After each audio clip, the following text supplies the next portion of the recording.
Romains 7, versets 7 à 25. Que dirons-nous donc? La loi est-elle péché? Loin de là. Mais je n'ai connu le péché que par la loi. Car je n'aurais pas connu la convoitise si la loi nous dit « Tu ne convoiteras point ». Et le péché, saisissant l'occasion, produisit en moi, par le commandement, toutes sortes de convoitises. Car sans la loi, le péché est mort. Pour moi, étant autrefois sans loi, je vivais. Mais quand le commandement vint, le péché reprit vie, et moi je mourus. Ainsi, le commandement qui conduit à la vie se trouva pour moi conduire à la mort. Car le péché, saisissant l'occasion, me séduisit par le commandement, et par lui me fit mourir. La loi donc est sainte, et le commandement est saint, juste et bon. Ce qui est bon a-t-il été donc pour moi une cause de mort? Loin de là. Mais c'est le péché, afin qu'il se manifestât comme péché en me donnant la mort, parce qu'il est bon, et que par le commandement, il devint condamnable au plus haut point. Nous savons en effet que la loi est spirituelle, mais moi, je suis charnel, vendu au péché. Car je ne sais pas ce que je fais, je ne fais point ce que je veux, et je fais ce que je hais. Or, si je fais ce que je ne veux pas, je reconnais par là que la loi est bonne. Et maintenant, ce n'est plus moi qui le fais, mais c'est le péché qui habite en moi. Ce qui est bon, je le sais, n'habite pas en moi, c'est-à-dire dans ma chair. J'ai la volonté, mais non le pouvoir de faire le bien. Car je ne fais pas le bien que je veux, et je fais le mal que je ne veux pas. Et si je fais ce que je ne veux pas, ce n'est plus moi qui le fais, c'est le péché qui habite en moi. Je trouve donc en moi cette loi, quand je veux faire le bien, le mal est attaché à moi. Car je prends plaisir à la loi de Dieu, selon l'homme intérieur, mais je vois dans mes membres une autre loi qui lutte contre la loi de mon entendement et qui me rend captif de la loi du péché qui est dans mes membres. Misérable que je suis. Qui me délivrera du corps de cette mort? Grâce soit rendue à Dieu par Jésus-Christ notre Seigneur. Ainsi donc, moi-même, je suis par l'entendement esclave de la loi de Dieu et je suis par la chair esclave de la loi du péché. La parole de Dieu.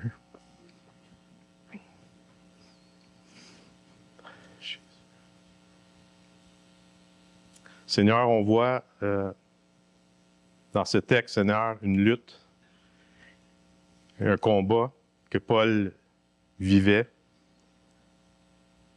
Et Seigneur, ça démontre, comme on disait tantôt à la prière, que malgré la laideur du péché, ça met en valeur toute la beauté de ta grâce, la beauté de ton œuvre. Seigneur, je te prie vraiment ce matin que tu nous prépares à recevoir ta parole, de défaire des mensonges qui nous rend, Seigneur, captifs, qui nous rend, Seigneur, à vouloir te prouver quelque chose, quand tu l'as parfaitement accompli par ton Fils Jésus-Christ à la croix. Aide-nous à recevoir ta parole, Seigneur. On a besoin de toi, Seigneur. Et Seigneur, qu'on puisse vraiment recevoir ta parole avec joie et vraiment être reconnaissant pour qui tu es pour nous. Bénis Jonathan, bénis Mathias, Seigneur, et qu'on puisse recevoir ta parole par ces chants, Seigneur, avec joie. C'est dans le précieux nom de Jésus que je prie. Amen. Vous êtes tranquille?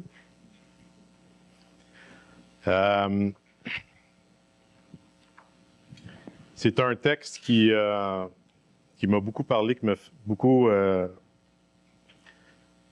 m'a beaucoup brassé à l'intérieur de moi, parce que c'est un texte, je me suis aperçu que c'était un texte qui était controversé par certains théologiens en lien avec est-ce que ça s'adresse, Paul, est-ce que c'est pour les croyants ou les non-croyants? Puis, une chose qui est certaine, je vais vous le montrer par quelques versets, ce que je vois dans le texte, c'est que Paul parle vraiment de son expérience personnelle. Puis c'est quelque chose que je suis certain, quand j'ai lu le texte tantôt, Quand ça dit je fais des choses que je fais pas, puis je suis certain dans votre semaine, vous avez eu quelque chose, ah boy, OK. Le texte, il parle. Puis,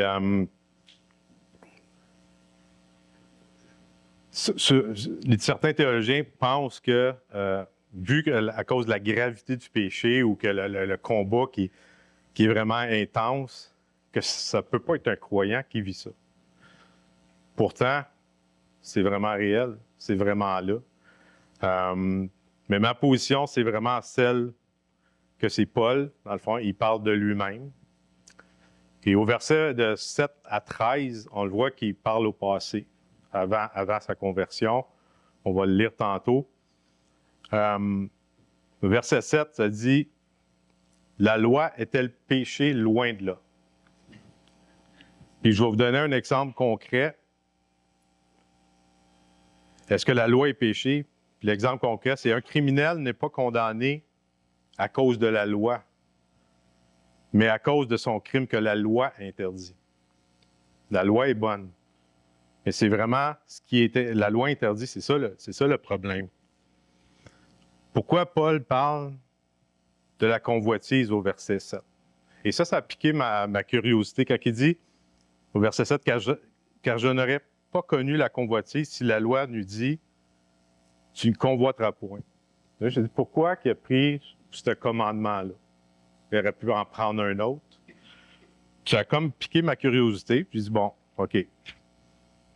Qui n'a jamais convoité?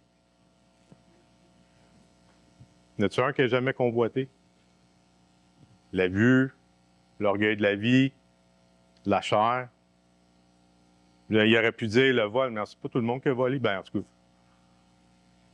je l'ai pas en main. De l'adultère. Je pense que Paul, il avait une intention ici, quand il parle de la convoitise. C'est pas sur le fly qu'il a envoyé ça, c'est vraiment parce qu'il y a une intention. Je pense qu'il veut nous amener à la deuxième partie du texte où il y a le combat qui est là.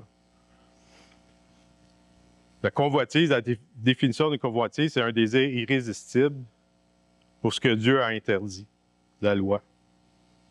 Et si quelqu'un à l'extérieur vous dit hey, vous autres les chrétiens, la loi c'est condamnable, plutôt dire non, oui, elle est condamnable. Puis en plus, vous avez un sérieux problème. La loi, oui, elle condamne, puis ça démontre qu'on a un sérieux problème. On a besoin d'un sauveur. 1 Jean 2, versets 15 et 16 dit « N'aimez point le monde, ni les choses qui sont dans le monde. Si quelqu'un aime le monde, l'amour du Père n'est point en lui. Car tout ce qui est dans le monde, la convoitise de la chair, la convoitise des yeux et l'orgueil de la vie, pourrait dire « Je suis Dieu, je contrôle ma vie », ne vient point du Père, mais vient du monde. »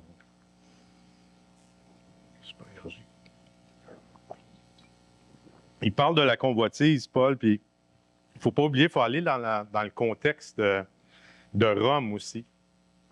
S'il parle de la convoitise, c'est que les croyants, à cette époque-là, étaient bombardés. C'était une ville où c'est une ville théâtrale en passant. C'est une ville où il y avait énormément de divertissement.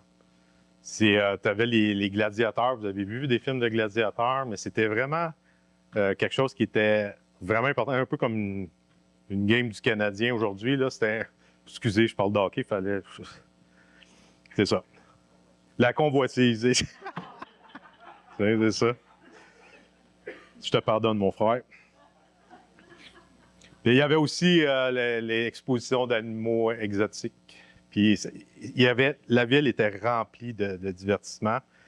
Et aussi, il y avait aussi des exécutions il y a eu des chrétiens aussi. Fait que pour eux autres, c'était un spectacle.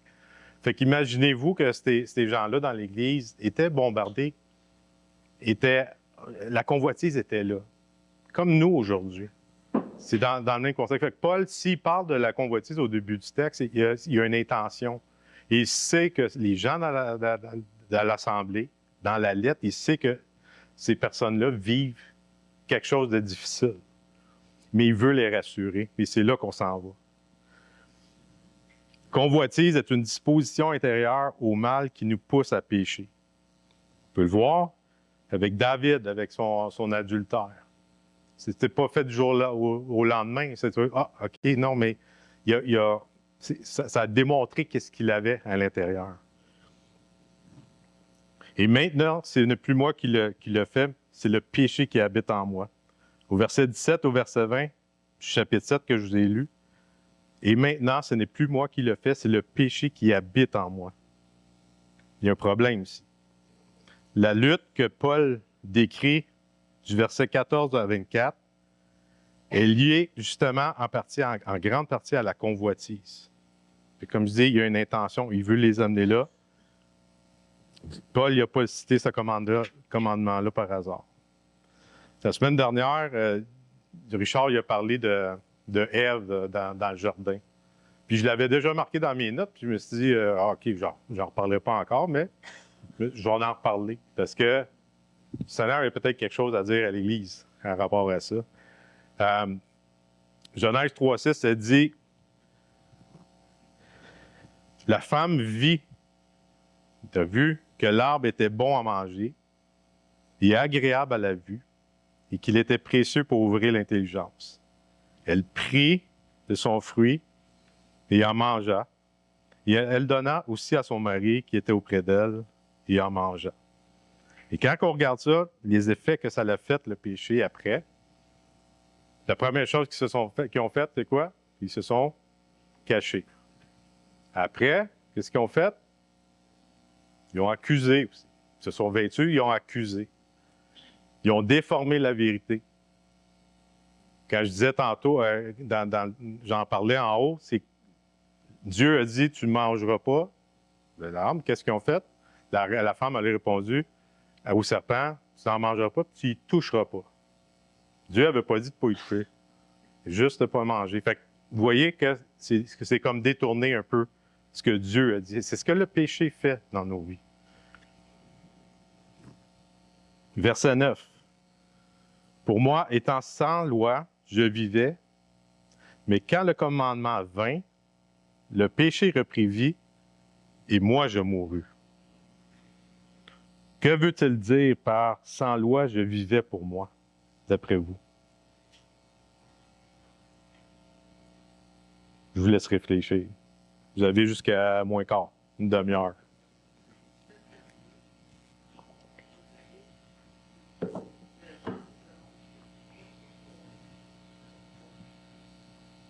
OK? Est-ce quelqu'un d'autre? Autrefois, sans loi, je vivais pour moi, c'est qu'il n'avait pas la conviction de péché. En fait, c'est ça la réalité. C'est qu'il n'avait pas cette conviction de péché. La loi agit sur sa conscience par le Saint-Esprit. Et c'est là la différence. Est-ce que la loi Moi, j'ai été élevé dans l'Église, mais je ne sais pas, quelqu'un qui a accepté le Seigneur tard dans votre vie, là. La loi est quand même écrite dans nos cœurs. Fait que le combat que Paul parle plus tard, le non-croyant a quand même un combat parce que la loi est écrite dans son cœur. Si, mettons, il va voler, c'est quoi son premier réflexe qu'il va faire? Il va aller se cacher. S'il va commettre un adultère, il va le cacher à sa femme. Fait que c'est quand même s'ils ne veulent pas l'admettre, c'est ancré, c'est là. Mais quand on reçoit l'Esprit, quand on reçoit le Saint-Esprit qui nous éclaire, ça prolifère. Ça montre, OK, là, ça démontre qu'on est vrai, on est perdu. Ça ne va pas bien. On a besoin d'un sauveur. Quelle grâce!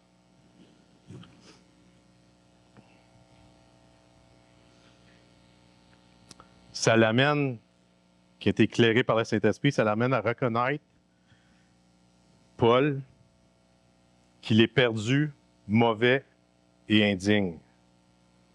Qu'il est mauvais, il est perdu puis indigne. Qu'il mérite pleinement la colère de Dieu. Et pourtant, Paul, si vous regardez passer, il suivait la loi. Il était irréprochable, mais sans Dieu. Et ce il le faisait au nom du bien. Il pensait bien faire, mais il était sans Dieu. selon le texte, ça démontre clairement que Paul parle de lui-même, de ce que je viens de vous dire. Du verset 7 au 13, il parle au passé, puis à partir du verset 14, il commence par « nous savons ».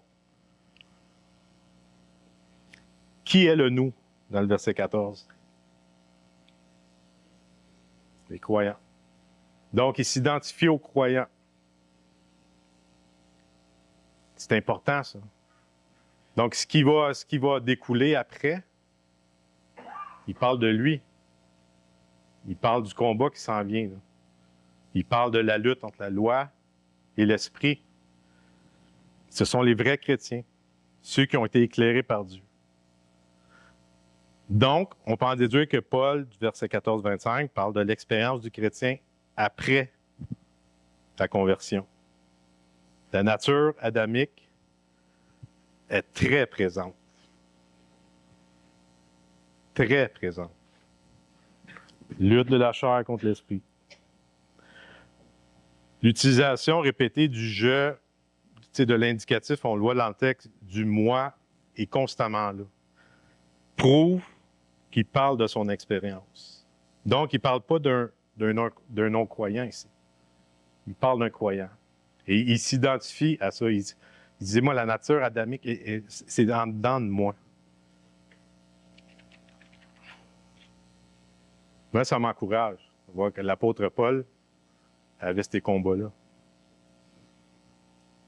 Verset 17. « Et maintenant, ce n'est plus moi qui le fais, mais c'est le péché qui habite en moi. » Verset 24, il dit « Misérable que je suis. » Misérable que je suis. Ce verset nous enseigne que même les chrétiens les plus pieux comme Paul, lorsqu'ils s'examinent attentivement, ne trouvent dans leur cœur que de l'indignité. Et ce qui est malheureux, c'est que souvent, par des enseignements qui nous amènent dans le mensonge, des fois c'est sournois, mais c'est comme si l'homme aurait une petite affaire de bonne. Puis en plus, tu es en train de dire, OK, tu montes les échelons, là, tu vas y arriver. Tu es capable. Et puis il y en a beaucoup d'enseignements dans ce sens-là. Et c'est un piège. Parce que quand le Seigneur il parle de repos, là, si on va dans cette tendance-là, c'est pas reposant, mais pas en tout. Puis, je rends gloire à Dieu, vraiment, que j'ai vécu ça, ce mensonge-là, pas parce que j'étais bien là-dedans, mais ça démontre que quand je découvre son repos, quand que je découvre l'œuvre accomplie dans ma vie, je peux juste le remercier puis lui rendre toute la gloire. Puis dans le texte qu'on voit quand que Paul a ce combat-là, ça je disais en haut tantôt, la laideur du péché, comment que ça pue, mais ça démontre comment la grâce de Dieu, comment c'est beau, comment son œuvre est magnifique. Puis Paul, pourtant, tu dis, avec tout ce qu'il écrit, je suis plus que vainqueur par celui qui va faire. On dirait qu'il est dans la victoire, mais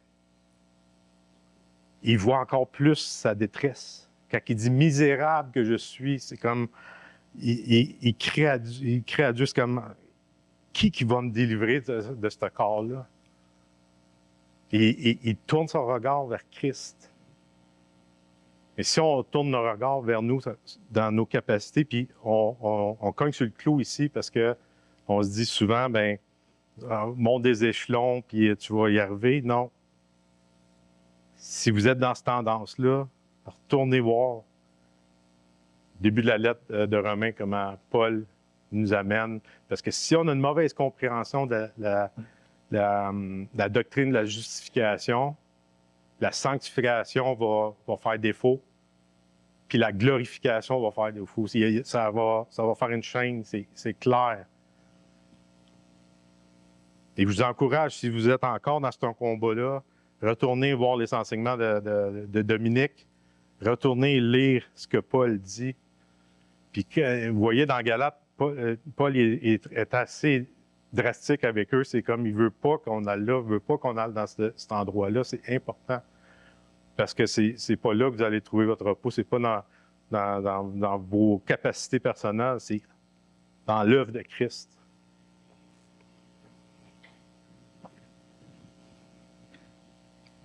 Est-il normal de pécher encore après avoir été sauvé? Je vous pose la question. Je pose des questions parce que le titre de mon message, c'est une question, puis vous allez comprendre à la fin pourquoi.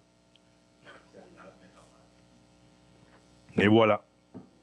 Il l'a eu, direct dessus. T'as-tu regardé mes notes? Un peu. C'est un piège, ma question. C'est pas correct, hein? Je m'excuse. Mais c'est juste pour que vous compreniez que... Ouais. Le péché n'est jamais acceptable. Que ce soit pour un non-croyant ou pour un croyant, c'est jamais toléré. Oubliez ça. Par contre, il est inévitable. On pêche tous. Hein? Ah, OK, merci. J'ai eu peur. Même pour un chrétien, c'est ça. Vous savez. Mais l'attitude à avoir, allez juste voir le publicain avec le pharisien. Le publicain, là, il est comme misérable. Puis le pharisien, le nez en l'air. Ah, il y a le piteux, là. L'attitude. Il y a le misérable, le publicain. C'est parce qu'il voit comment il est misérable, il voit son état. Grâce. Grâce de Dieu. Ce que Jean dit ici, un croyant qui pêche. Ah non, j'ai oublié de lire le texte, ça va bien. 1 Jean 1, versets 6 à 10. Je pense que je l'avais écrit à toi, Michel. On va le lire. 1 Jean 1, versets 6 à 10.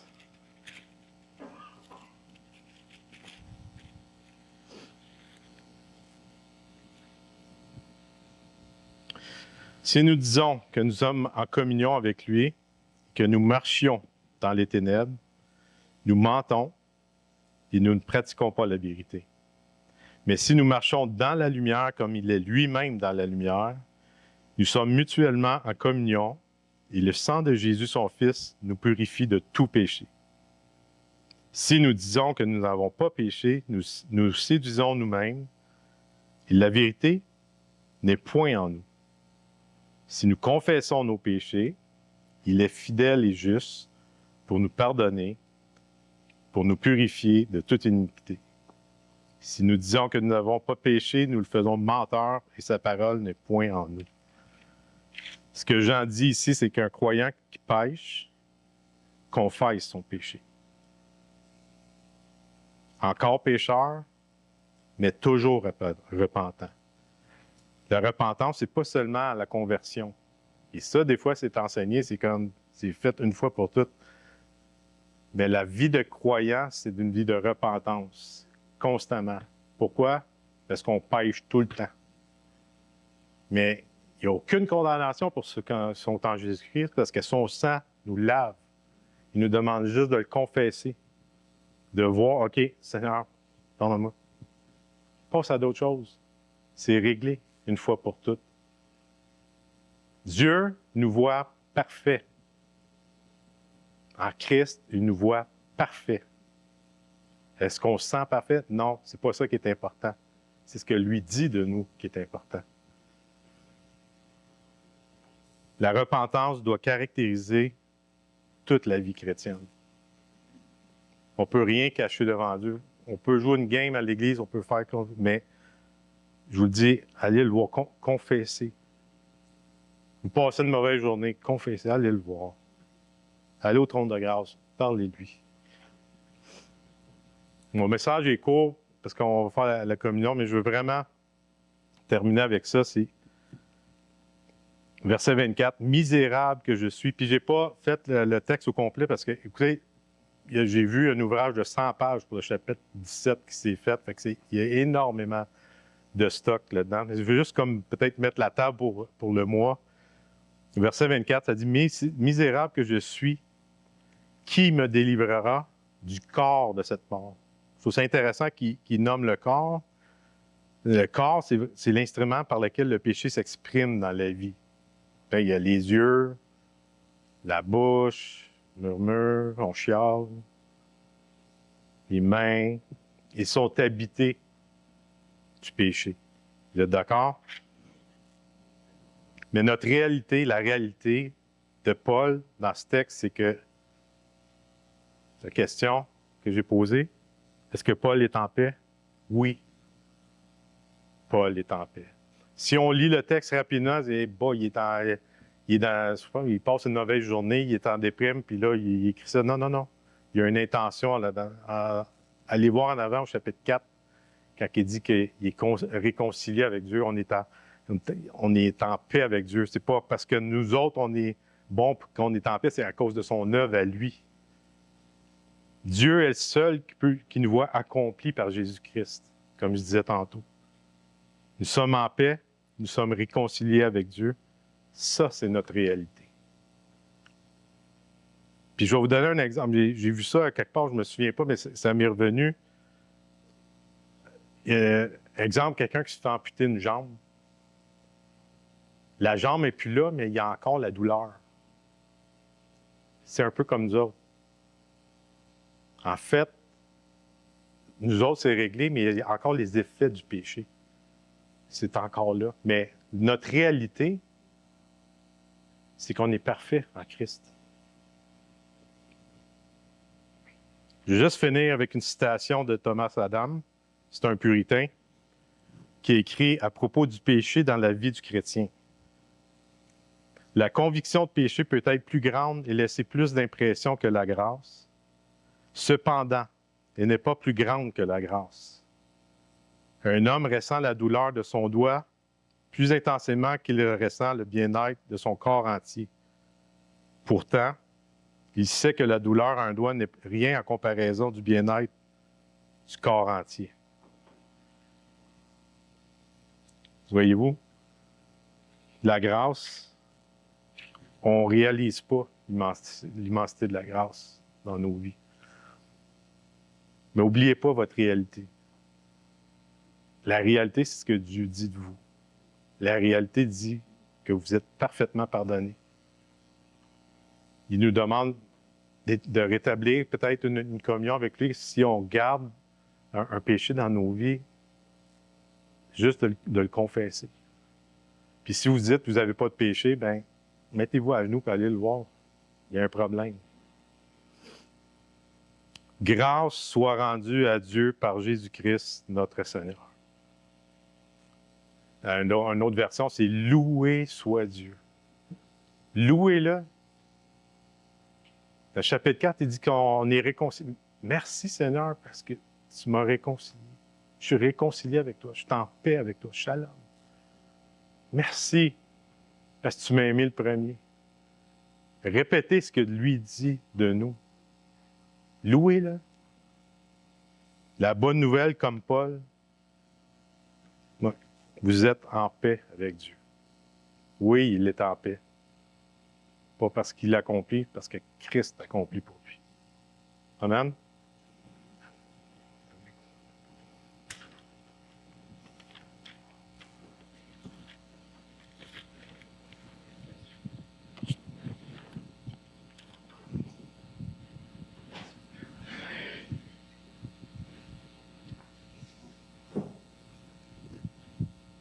Si nous marchons dans la lumière comme il est lui-même dans la lumière, on est mutuellement en communion et le sang de Jésus, son Fils, nous purifie de tout péché. La présence du Saint-Esprit dans nos vies met en lumière qui est Christ, ce qu'il a fait pour nous. Et ça va inévitablement révéler tout ce qui contraste avec cette vérité-là dans nos cœurs. Fait que c'est normal pour un croyant de voir ce qui n'est pas comme le Seigneur. C'est encore plus vrai et c'est nécessaire. Je ne sais pas si vous avez déjà assisté, sans doute, là, mais l'hommage qu'on rend à quelqu'un, soit pour sa vie, à une funéraille ou suite à un grand accomplissement ou quoi que ce soit. Des fois, c'est des biens cuits, ces choses-là.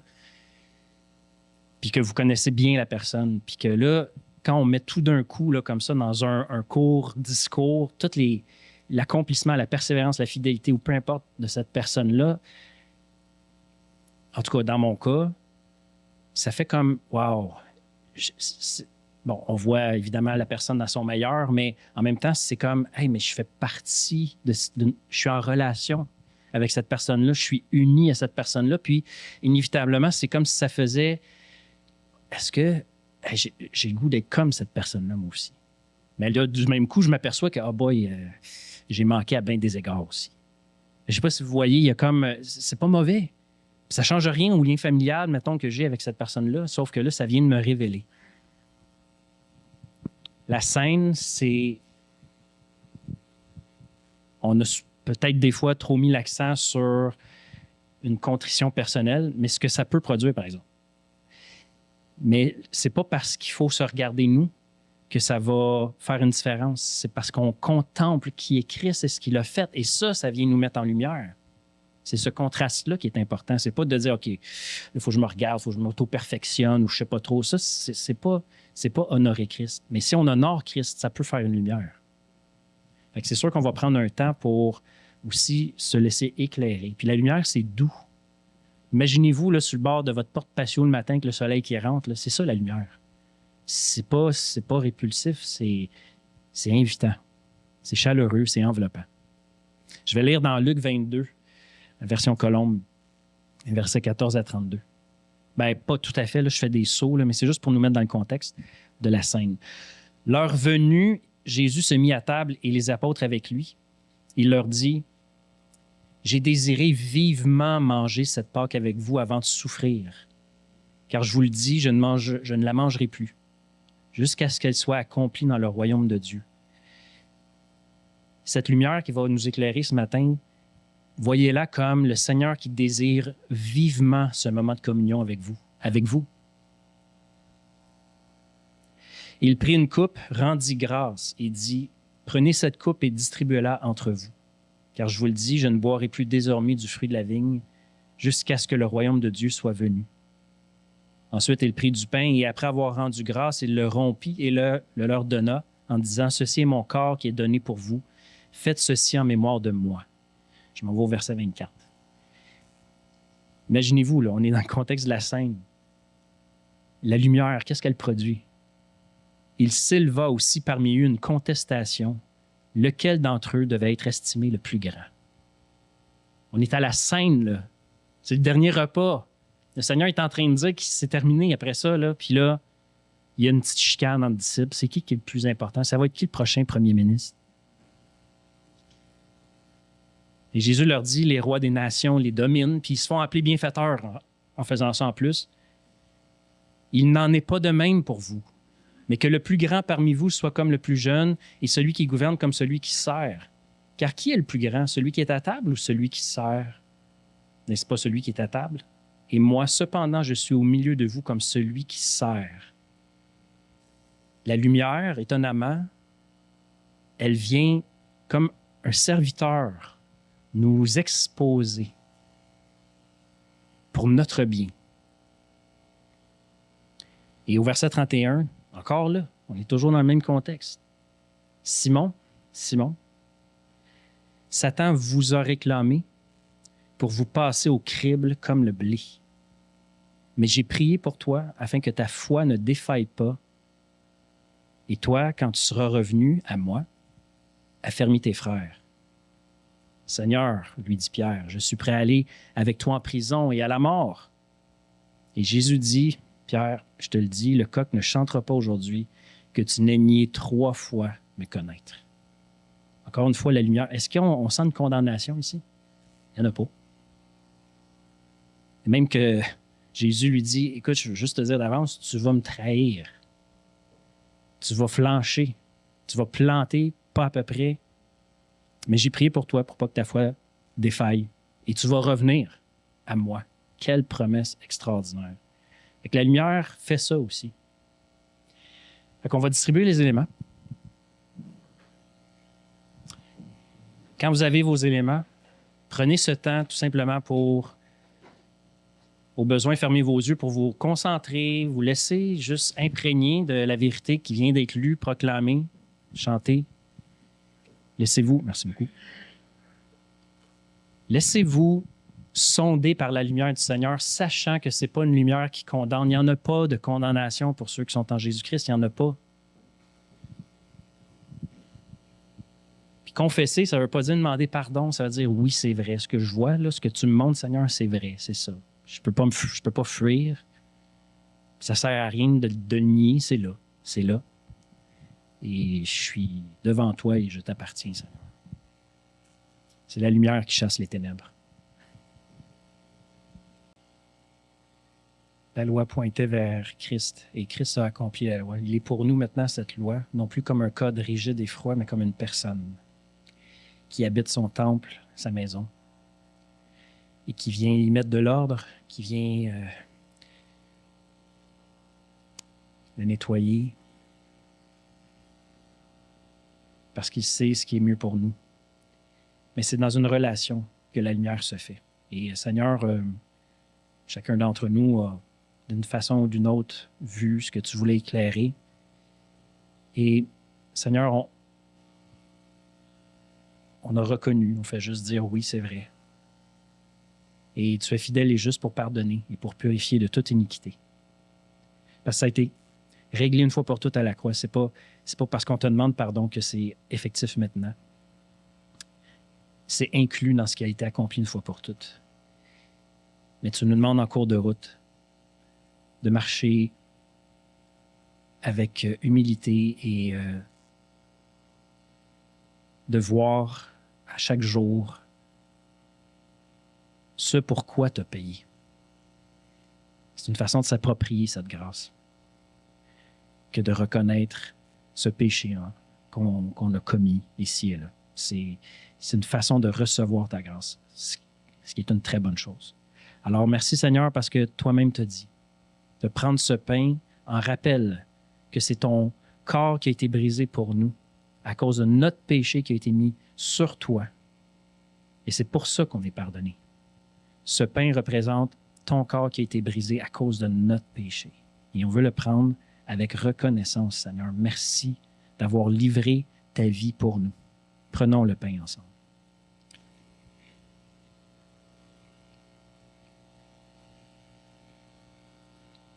Et cette vie qui a été donnée entièrement a été aussi repris. Seigneur, tu es ressuscité d'entre les morts.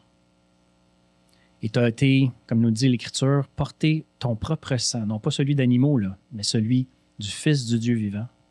Ce sang t'a été le porté dans le tabernacle céleste, dans la présence même de Dieu, le lieu très saint, le véritable. Une fois pour toutes, confirmant que cette nouvelle alliance a été entièrement satisfaite, scellée et inaugurée par ton sacrifice. Merci, Père, d'avoir donné Christ et merci, Christ, de t'être donné pour nous. Le sang confirme et scelle cette alliance pour toujours. Prenons la coupe ensemble.